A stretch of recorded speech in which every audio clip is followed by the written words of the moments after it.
오늘 특별히 말씀드릴 내용은 주로 청년 여러분들에 대한 것입니다. 하지만 부영 되시는 분들에게도 오늘 드릴 말씀이 적지 않은 도움이 될 줄 압니다. 다름 아니라 혼인에 관한 이야기입니다. 사람은 한평생을 살면서 몇 가지 중대사를 만나게 됩니다. 그 중에는 자기의 의사와는 무관하게 불가항력적으로 닥쳐오는 것들도 있고 자기의 의사와 행동 여하에 의해서 결정되는 것들도 있습니다. 이런 중대사라 할지라도 하나님께서 그리스도인들에게 바라시는 태도는 항상 여일하십니다. 하나님의 말씀이 우리 그리스도인들에게 가르치기를 먼저 날마다 우리의 짐을 지시는 주님을 의지하고 모든 염려를 맡기고 살라고 하시고 또한 먹든지 마시든지 무엇을 하든지 주를 위해서 하라고 하십니다. 즉 우리는 어떤 일에 임해서든지 우리의 생명을 포함한 우리의 모든 것을 다 주님께 맡기면서 다른 한편으로는 주님을 기쁘시게 해드리는 길을 적극적으로 찾고 이행해 나가야 합니다. 다른 문제들에서도 그렇겠지만 특히 혼인의 문제만큼 이런 믿음의 태도가 절실히 필요한 경우도 없을 것입니다. 혼인에는 그만큼 자신의 결정에 대한 중대한 책임이 따라오기 때문입니다. 혼인 정년기에 있는 청년들은 하나님의 말씀 가운데 혼인에 대한 여러 가지 교훈을 바로 배우고 그 터 위에서 배우자를 선택하거나 혼인에 관계된 여러 가지 일들을 결정하고 시행해야 할 것입니다. 그러나 하나님의 말씀이 혼인에 대해서 가르친 내용이 여러 가지 있을지라도 그것을 공부하지 않고 그저 예수 믿는 두 사람이 진실하게 가정을 이루고 행복하게 산다는 막연한 관념 가운데서 혼인이라는 인생의 중대사를 결정해 버리기가 쉽습니다. 그런 거로 교회가 이런 현실적인 문제를 소홀히 하지 않고 하나님의 말씀으로 가르치는 것이 중요한 까닭에 오늘 특별히 이 말씀을 드리는 것입니다. 물론 혼인에 대해서 이야기를 하기 전에 먼저 생각해야 할 사실들이 있습니다. 그것은 하나님께서 우리를 만드시고 거듭나게 하사 그리스도의 몸인 교회에 들어오게 하셨다는 것과 따라서 우리 각 사람은 그리스도적인 품성과 사명을 품고 살아야 한다는 것입니다. 이미 배우신 내용들을 잘 기억하시면서 이 혼인의 문제를 생각하시기 바랍니다. 혼인 정년기에 자녀를 둔 부모는 자녀의 혼인에 대해서 미리 생각을 해야 하고 더군다나 그 당자들은 비록 외부의 말을 안 할지라도 속으로는 이 문제를 신중하게 생각해야 합니다. 그러기 위해서는 그 문제에 대한 자기 생각의 표준이 서 있어야 합니다. 어떻게 생각할 것인가에 대해서 몇 가지를 생각해 보겠습니다. 창세기 1장을 보시면 하나님께서 닷새 동안 천지의 여러 가지를 창조하시고 여섯째 되는 날 먼저 땅은 그 생물을 종류대로 내되 육축과 기는 것과 땅의 짐승을 그 종류대로 내라 하시고 그대로 되니라. 하나님이 땅의 짐승을 그 종류대로 육축을 그 종류대로 땅에 기는 모든 것을 그 종류대로 만드시니 하나님의 보시기에 좋았더라. 1장 24절에서 25절 말씀입니다. 그 다음 26절에 비로소 사람을 창조하시는 이야기가 나옵니다. 하나님이 가라사대 우리의 형상과 우리의 모양대로 우리가 사람을 만들고 그로 바다의 고기와 공중의 새와 육축과 온 땅과 땅에 기는 모든 것을 다스리게 하자 하시고 하나님이 자기 형상 곧 하나님의 형상대로 사람을 창조하시되 남자와 여자를 창조하시고 하나님이 그들에게 복을 주시며 그들에게 이르시되 생육하고 번성하여 땅에 충만하라 땅을 정복하라 바다의 고기와 공중의 새와 땅에 움직이는 모든 생물을 다스리라 하시니라. 하나님이 가라사대 내가 온 지면에 씨 맺는 모든 채소와 씨 가진 열매 맺는 모든 나무를 너희에게 주노니 너희 식물이 되리라. 또 땅의 모든 짐승과 공중의 모든 새와 생명이 있어 땅에 기는 모든 것에게는 내가 모든 푸른 풀을 식물로 주노라 하시니 그대로 되니라. 하나님이 그 지으신 모든 것을 보시니 보시기에 심히 좋았더라.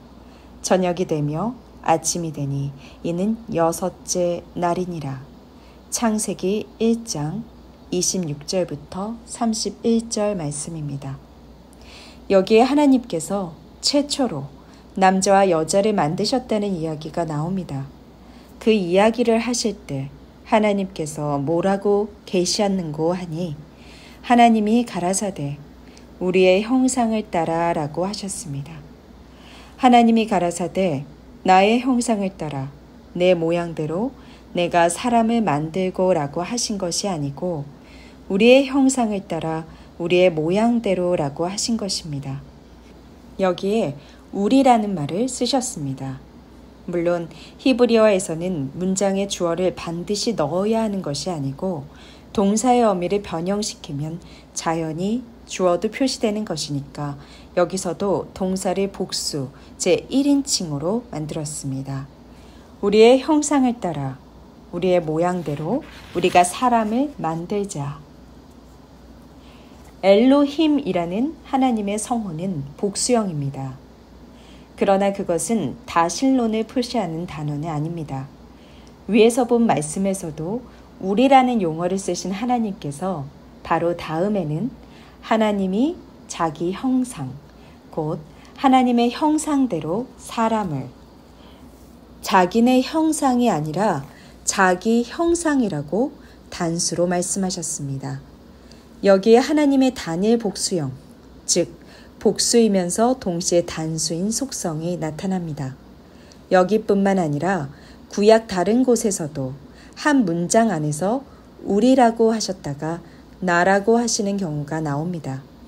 여기서 우리가 주의할 것은 하나님께서 삼위일체이시니까 엘로힘이라는 성호도 쓰셨고 또 우리라는 표현도 쓰신 것이 아니냐고 얼른 단정하기가 쉽지만 본문에 나오는 그런 표현들은 삼위일체 교리를 주로 가르치기 위해서 쓰인 것이 아니라는 사실입니다.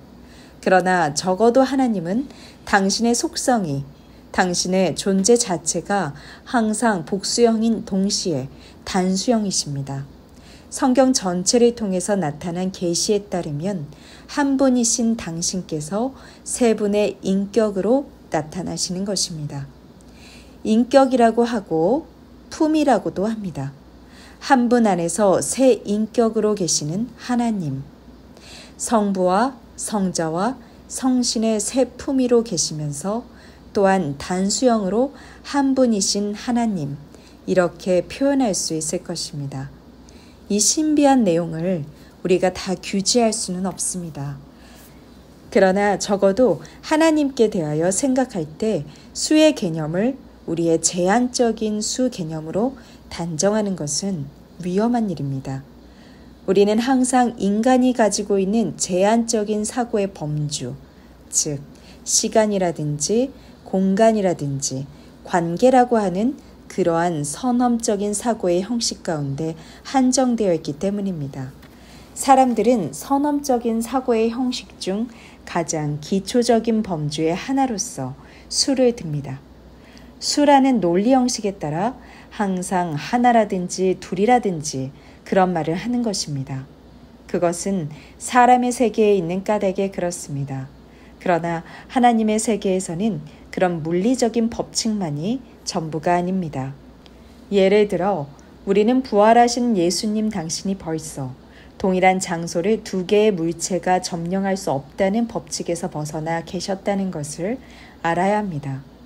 문을 닫았으면 문이 점령한 그 자리를, 혹은 벽으로 막았으면 벽이 점령한 그 자리를 다른 것이 점령할 수 없는 것이 자연 법칙이지만 예수님은 그대로 들어오셨습니다.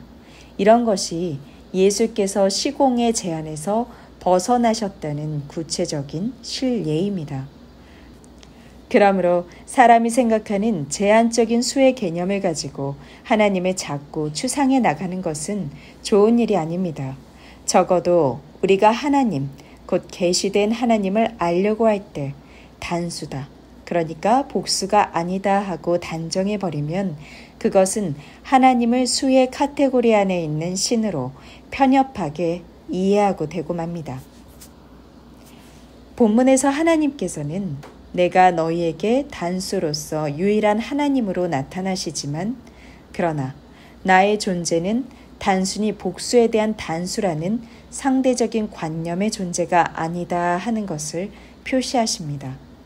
당신은 만유를 통일하실 뿐만 아니라 만유 안에 가득하시고 만유의 전부가 되시는 까닭에 우리가 규지할 수 있는 우주 안의 모든 속성을 다 보유하신다면 존재한다는 속성도 당신은 보유하셔야 한다.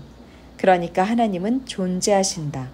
이런 것을 가리켜 존재론적 논증이라고 하는데 간단히 말하면 하나님은 존재라는 속성도 있으시니까 존재하신다는 생각입니다. 이것이 반드시 스콜라 철학만의 생각은 아닙니다. 자꾸 깊이 생각하고 추리를 해나가면 결국 하나님은 전능하신 하나님이시다. 전능하신 하나님으로서 무소부재하시다. 하나님은 전체가 되신다. 모든 것에 모든 것이 되신다. 그러므로 그분에게서 모든 것이 나오고 필경은 그분에게로 돌아간다. 이러한 결론을 내리지 않을 수 없습니다. 만물이 대저 주께로부터 나오고 주에게로 돌아가나니 그에게 영광이 세세에 있을지어다. 로마서 11장 36절 말씀입니다. 여러분, 이렇게 신비한 것이 가장 구체적으로 잘 드러나 있는 것이 교회입니다. 예수 그리스도와 우리는 각각 두 개의 인격이지만 신비하게 연합해서 하나의 인격을, 하나의 큰 몸을 이룹니다. 우리가 예수 그리스도의 지체라 할 때 과연 우리는 우리의 의식과 인격적인 개성을 다 포기하느냐 하면 그렇지 않고 그것이 오히려 더 명료하게 살아있으면서 예수 그리스도의 거룩한 지체 노릇을 합니다. 이렇게 인간의 개개의 개성을 다 포함해서 전부가 마치 손가락이나 발가락과 같이 움직이는 것이 예수 그리스도의 신비한 몸입니다. 그러므로 교회도 하나인 동시에 여럿입니다. 그리고 이 교회가 하나님의 어떠하심을 드러내는 원상으로 세상 가운데 세워져 있습니다. 이 교회에 가장 방불하게 나타나 있는 또 하나의 사실이 매일매일 인류의 역사 세계에 나타나는데 그것이 곧 부부입니다. 그러므로 부부의 원형은 교회입니다. 성경은 분명히 교회를 부부의 원형이라고 했지 부부가 교회의 원형이라고 하지 않았습니다. 교회는 부부와 같이 할 것이니라고 가르치지 않고 부부는 교회와 같이 할 것이니라고 가르친 것입니다. 예수 그리스도를 머리로 삼은 교회는 곧 부부가 배우고 표방해야 할 가장 중요한 전범이고 원형입니다. 이제 우리 성경 한 군데를 보면서 이야기하겠습니다. 에베소서 5장 22절에서 33절인데 여러분은 이 말씀을 보실 때 될 수 있는 대로 그 뜻을 알아보려는 태도로 보시기 바랍니다. 아내들이여 자기 남편에게 복종하기를 주께 하듯 하라. 이는 남편이 아내의 머리 된 것이 그리스도께서 교회의 머리 된 것과 같음이니 그가 친히 몸의 구주시니라. 그러나 교회가 그리스도에게 하듯이 아내들도 범사에 그 남편에게 복종할지라. 에베소서 22절, 24절 말씀입니다. 언제든지 그 표준을 어디에 세우느냐 하면 교회가 그리스도께 하듯이 아내는 남편에 대하라는 것입니다. 남편들아, 아내 사랑하기를 그리스도께서 교회를 사랑하시고 위하여 자신을 주심같이 하라. 이는 곧 물로 씻어 말씀으로 깨끗하게 하사 거룩하게 하시고 자기 앞에 영광스러운 교회로 세우사 티나 주름 잡힌 것이나 이런 것들이 없이 거룩하고 흠이 없게 하려 하심이니라. 이와 같이 남편들도 자기 아내 사랑하기를 제 몸같이 할지니 자기 아내를 사랑하는 자는 자기를 사랑하는 것이라. 누구든지 언제든지 제 육체를 미워하지 않고 오직 양육하여 보호하기를 그리스도께서 교회를 보양함과 같이 하나니 우리는 그 몸의 지체임이니라. 에베소서 5장 25절에서 30절 말씀입니다.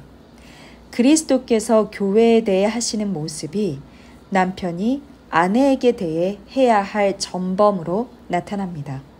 그러면서 자기 아내 사랑하기를 제 몸과 같이 하라고 하셨습니다. 자기 아내를 사랑하는 것이 곧 자기를 사랑하는 것이기 때문이라는 것입니다. 이 말은 대단히 신비한 말이지만 그러나 아주 원칙적인 말입니다. 내가 아무리 내 친구를 내 몸과 같이 사랑해도 그것이 곧 나를 사랑하는 것이라고 말을 하지 않습니다. 내 친구를 사랑하는 것은 끝까지 내 친구를 사랑하는 것일 뿐입니다. 내가 내 자녀를 사랑하는 것은 곧 내 자녀를 사랑하는 것일 뿐입니다. 그러나 내 아내를 사랑하는 것은 곧 내 자신을 사랑하는 것이 된다고 성경은 아주 명료하게 가르칩니다. 이러므로 사람이 부모를 떠나 그 아내와 합하여 그 둘이 한 육체가 될지니 이 비밀이 크도다. 내가 그리스도와 교회에 대하여 말하노라. 그러나 너희도 각각 자기의 아내 사랑하기를 자기같이 하고 아내도 그 남편을 경외하라. 에베소서 5장 31절에서 33절 말씀입니다.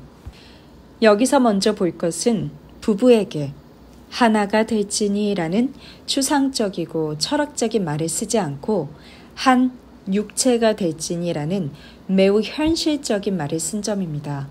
내외란 이렇게 두 개의 육체가 공존하는 것이 아니라 한 육체로 존재합니다.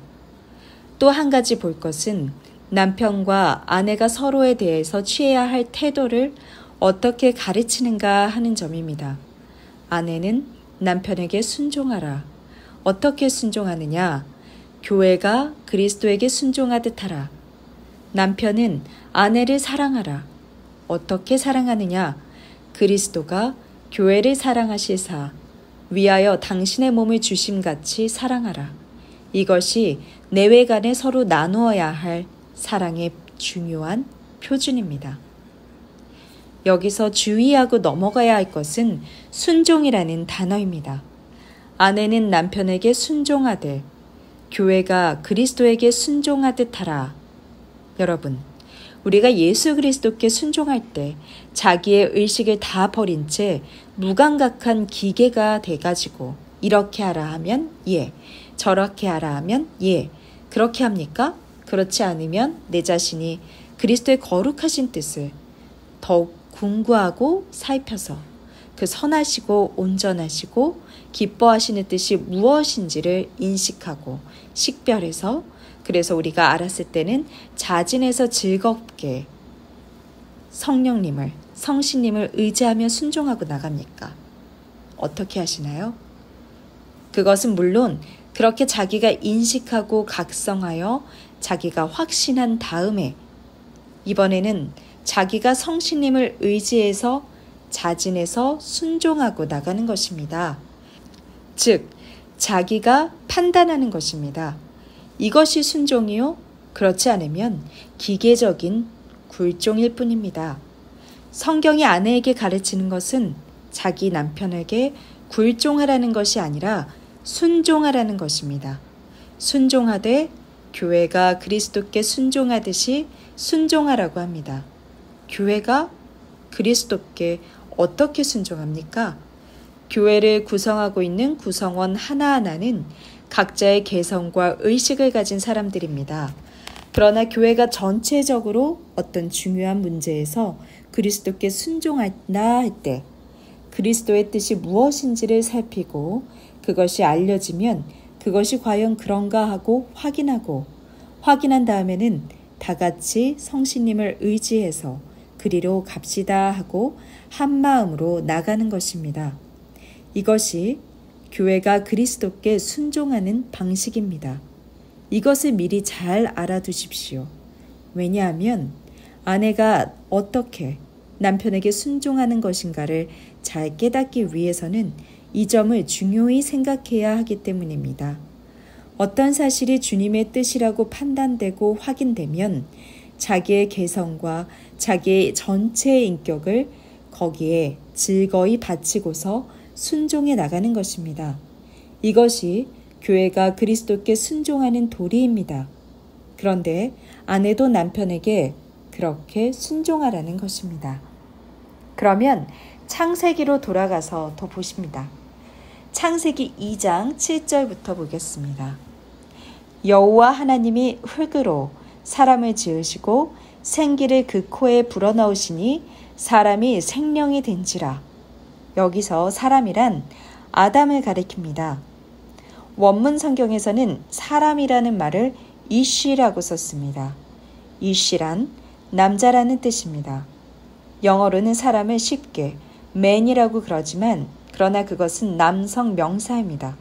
그런데 여호와 하나님께서 흙으로 지으신 이쉬의 코에 생기를 불어넣으시니 이쉬가 즉 남자가 네페시하야가 되었다고 했습니다. 산 영혼 곧 생동에서 움직이는 영혼이 있는 피조물이 됐다 그 말입니다. 그리고서 하나님께서 하신 일이 그 다음에 계속됩니다. 하나님께서 동방 에덴에 동산을 창설하시고 그 지으신 사람을 거기에 두시고 여호와 하나님이 그 땅에서 보기에 아름답고 먹기에 좋은 나무가 나게 하시니 동산 가운데 있는 생명나무와 선악을 알게 하는 나무도 있더라. 먼저 생명나무가 있는 것을 명시했습니다.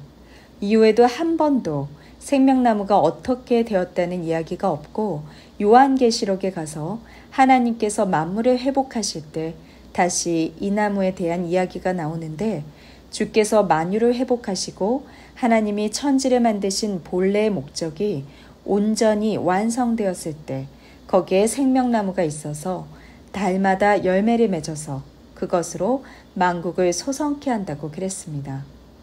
그러나 그 중간에 사람이 타락한 이후에는 생명나무에 대한 이야기가 어디에서도 다시 나타나지 않습니다. 선악을 알게 하는 나무가 있기 전에 생명나무가 있었습니다. 하나님께서 선악이라는 거룩한 법칙을 계시로 내리시기 전에 생명의 계시를 하신 것입니다. 생명나무가 있어서 아담이나 하와가 그것이 생명나무라는 것을 알고 있었습니다. 생명의 계시가 있은 다음에 무엇을 하면 죽는다 해서 비로소 죽음에 대한 경고가 있었습니다. 즉 하나님께서 법을 하나 두셨습니다.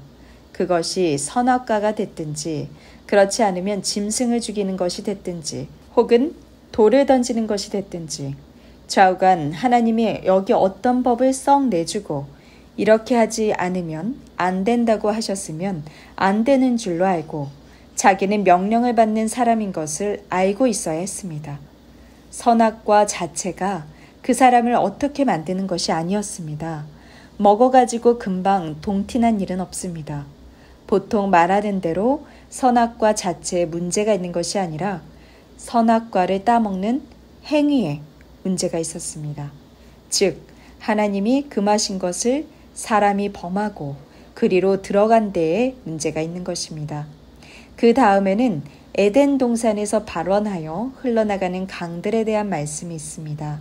이 강들에 대한 말씀을 보면 유프라테스와 히데겔강, 즉 티그리스, 유프라데스 강의 상류 일대가 에덴이라는 지방이었음을 짐작하게 됩니다.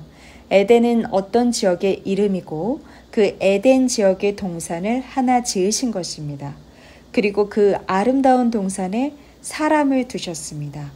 그 다음에 15절로 넘어가 보면 여호와 하나님이 그 사람을 이끌어 에덴 동산에 두사 그것을 다스리게 하고 지키게 하시고 하나님께서 사람으로 하여금 땅과 땅에 있는 모든 것을 다스리도록 하시기에 앞서서 그 사람을 사람이 가장 거하기 좋은 이 에덴 동산에서부터 하게 하신 것입니다.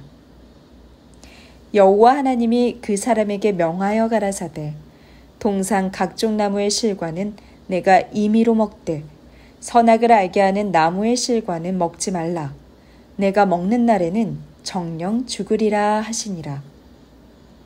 아담이 선악을 알게 하는 나무의 실과를 먹지 말아야 했던 것은 그 실과 안에 사람을 죽게 하는 무슨 독이 있어서가 아니라 하나님께서 먹지 말라고 하셨기 때문이었습니다.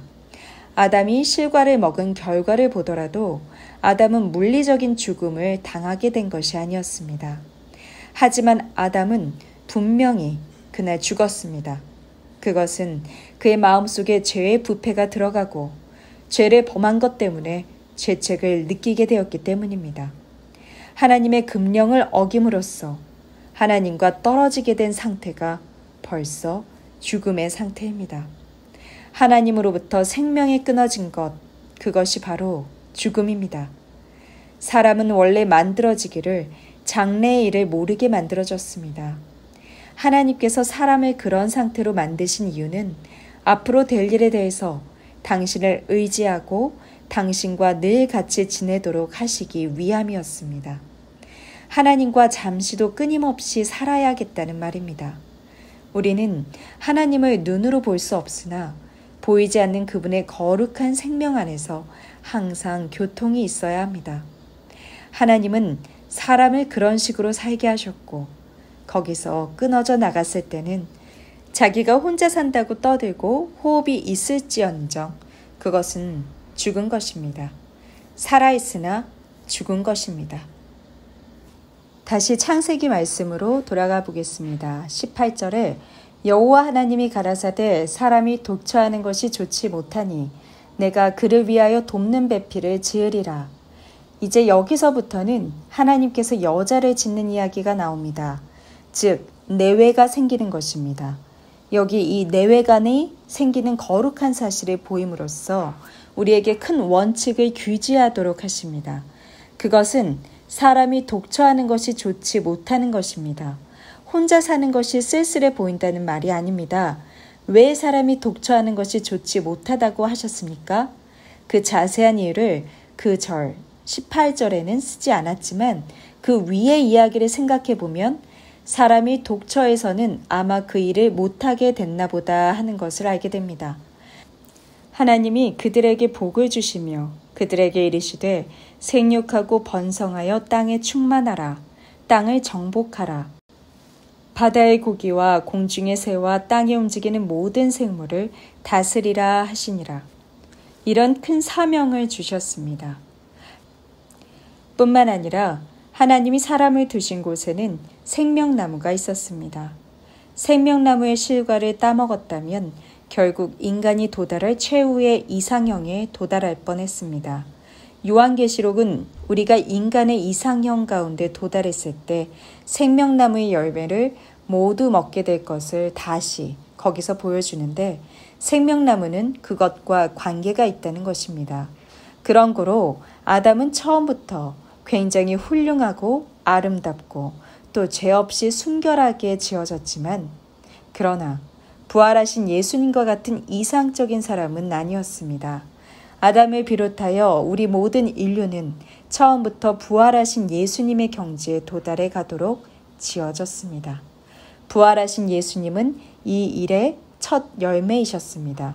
그분이 부활하신 사건은 하나님이 처음에 사람을 만드셨을 때의 거룩한 경영이 어김없이 실패 없이 이루어진다는 것을 가르치는 것이었습니다. 그러나 아담은 거기에 도달해야 할 판입니다. 물론 아담도 사실은 예수 그리스도의 공로로 거기에 도달하는 것입니다.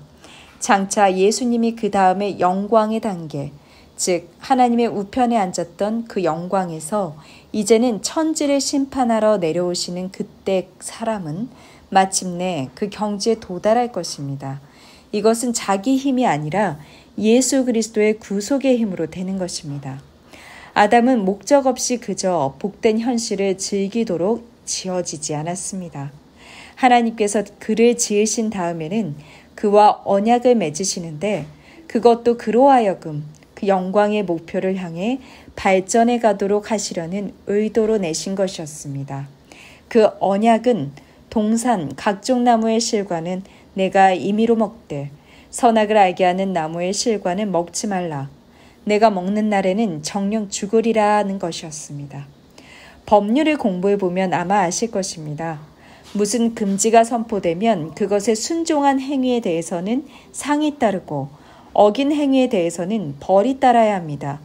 금지가 선포되지 않는다면 상도 벌도 없습니다. 그렇지만 금지가 선포돼서 어긴 사람이 벌을 받는다면 반대의 경우, 즉 그것을 순종하면 상을 받습니다. 그렇게 양쪽으로 실행되어야 할 그 법은 공평합니다. 그러므로 정확한 하나님의 공의의 관점으로 볼 때 만일 선악과를 먹지 않고 하나님의 명령을 끝까지 잘 지켰다면 어떤 상을 받았을까? 우리가 힌트를 얻는 것은 생명과를 먹고 생명으로 말미암아서 그가 더 영화되었으리라는 것입니다. 왜냐하면 선악과를 먹은 까닭에 그 반대쪽인 타락과 부패로 들어가지 않았으니까? 만일 먹어서 타락과 부패로 들어가는 그런 금령이라면 안 먹고 그것을 신실히 지켰을 때는 그 금령으로 인해 향상되게 되는 거룩한 뜻에 내함되어 있는 것입니다. 이것이 일반적으로도 법을 제정할 때의 원칙이기도 합니다. 법이 무엇을 금할 때는 덮어놓고 하지 말라는 것이 전부가 아닙니다. 아무것도 없어서 자유롭게 있을 때는 가부가 없습니다. 해도 안 해도 아무 상관이 없습니다. 만일 이렇게 하면 나쁨으로 이만큼 너는 처벌을 받는다. 그러나 그것을 끝까지 잘 지키면 그 대신 상을 받는다. 공정한 법은 이런 양면성을 다 가지고 있기 마련입니다. 우리가 이 창세기 본문에서 그것을 자세히 다 규지할 수는 없으나 좌우간 아담과 하와는 이 중요한 하나님의 명령을 받았습니다. 그러면 그런 일이 있기 전에 아담은 어떤 상태였습니까? 하나님께서 아담을 위해서 돕는 배필을 짓기 이전에 그에게 배필에 대한 생각할 만한 기회를 주셨습니다. 여호와 하나님이 흙으로 각종 들짐승과 공중에 각종 새를 지으시고 아담이 어떻게 이름을 짓는가를 보시려고 그것들을 그에게로 이끌어 이르시니 아담이 그것들에게 일일이 이름을 다 지어주었습니다. 여기 분명히 이른 것은 하나씩만 온 것이 아니라 암놈, 순놈이 함께 왔다는 사실입니다. 아담은 거기에 하나님의 특별하신 계시와 경륜이 있다는 것을 깨달았을 것입니다. 그런데 자기만은 혼자였습니다. 자기도 다른 동물처럼 흙이라는 원소로 지음을 받긴 했으나 자기는 그보다 고귀하게 이성을 가진 그런 피조물이고 다른 동물의 이름까지 짓고 자기의 고귀한 영성을 발휘했는데 말입니다. 나에게는 그럼 무엇이 있나? 하나님께서 저러한 금수에게도 다 짝을 주셨다면 나에게도 해당하는 짝을 주실 것이다. 아담은 그렇게 생각했을 것입니다. 하나님께서 이끌어오신 각종 들짐승과 공중의 각종 새들에게 아담이 이름을 지어준 이야기가 있은 다음에 하나님께서 아담에게 돕는 배필을 지어주시는 이야기가 계속됩니다. 아담이 돕는 배필이 없으므로 여호와 하나님이 아담을 깊이 잠들게 하시니 잠들매 그가 그 갈빗대 하나를 취하고 살로 대신 채우시고 여호와 하나님이 아담에게서 취하신 갈빗대로 여자를 만드시고 그를 아담에게로 이끌어 오시니 아담이 가로되 이는 내 뼈 중에 뼈요 살 중에 살이라. 이것을 이시에게서 취하였은즉 이샤라 칭하리라 하니라. 남자에게서 취하였은즉 여자라 하리라. 우리말 성경에서는 자가 작았고 히브리 말대로는 이시에 대하여 이샤라 칭하리라 해서 끝에 여성형 어미만 변형시켜서 썼습니다. 이러므로 남자가 부모를 떠나 그 아내와 연합하여 둘이 한 몸을 이룰지로다. 우리라고 하신 하나님께서 남자와 여자를 창조하시되 하나님이 우리이시면서 또한 하나이신 것 같이 사람들도 서로 우리라고 할 수 있으면서도 또한 나라고 할 수 있게 창조하신 것입니다. 그러한 하나님이 실제로 만드셨습니다. 여기에 하나님이 부부 창조의 신비가 나타납니다. 돕는 배필을 언제 창조했느냐? 아담이 피조함을 받고 사명을 받고 자기의 사명의 거룩한 길을 행하고 있을 때, 또 상당히 그 사명을 수행하느라고 짐승들에게 이름을 다 주었을 때, 이성의 중요한 활동을 발휘한 다음에 아담의 배필을 창조하셨습니다. 무엇 때문에 창조하셨습니까? 돕는 배필이 있어야겠다고 해서 창조하셨습니다. 어떻게 창조하셨습니까? 그를 깊이 잠들게 하시고 그의 갈빗대를 취해서 창조하셨습니다. 발바닥에서 취하지도 않고 정강이에서 취하지도 않고 머리에서 취하지도 않고 갈빗대에서 취했습니다. 어떤 사람의 말대로 머리에다 이고 다니지 말고 발 아래에다 놓고 밟고 다니지 말고 가슴에다가 품고 다니라 그 말입니다. 그러나 갈빗대에서 취했다는 말에는 또한 무슨 뜻이 있느냐 하면 하와는 아담 자신에게서 나왔다는 것입니다. 결국은 하와는 아담의 한 부분 가운데서 취하여 만들어진 한 개의 인격자입니다. 갈빗대 자체는 아담의 뼈의 한 부분에 불과합니다. 그러나 하나님의 새로운 창조의 은혜와 능력이 역사하셨을 때는 한 개의 인격자가 됐습니다. 한 개의 인격자이지만 소종래는 아담입니다.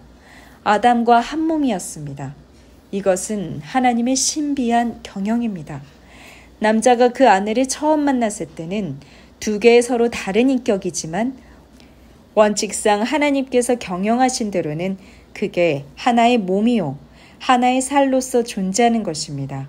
하나의 육체로서 존재하는 것입니다. 그런 까닭에 합치면 다시 하나의 육체가 되는 것입니다. 갈빗대 자체로는 하와가 돕듯이 도울 수가 없습니다.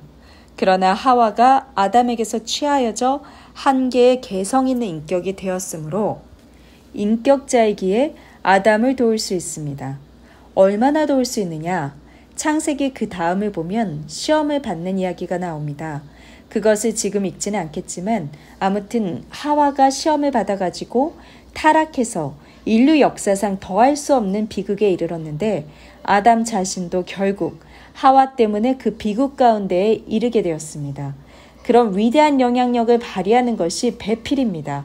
남편을 끌고서 시험받아 같이 영원한 멸망 가운데 들어갈 수 있는 힘을 발휘한 것입니다. 만일 그 영향력을 바로 발휘했다면 같이 영원한 생명 가운데로 들어갔을 것입니다. 얼마나 위대한 영향력을 가졌습니까? 갈빗대 하나로는 의미가 없지만 하나님께서 한 개의 개성과 인격을 주었을 때는 아담을 이끌고 멸망으로 가든지 영생으로 가든지 갈 수 있는 그런 큰 원조자가 된 것입니다.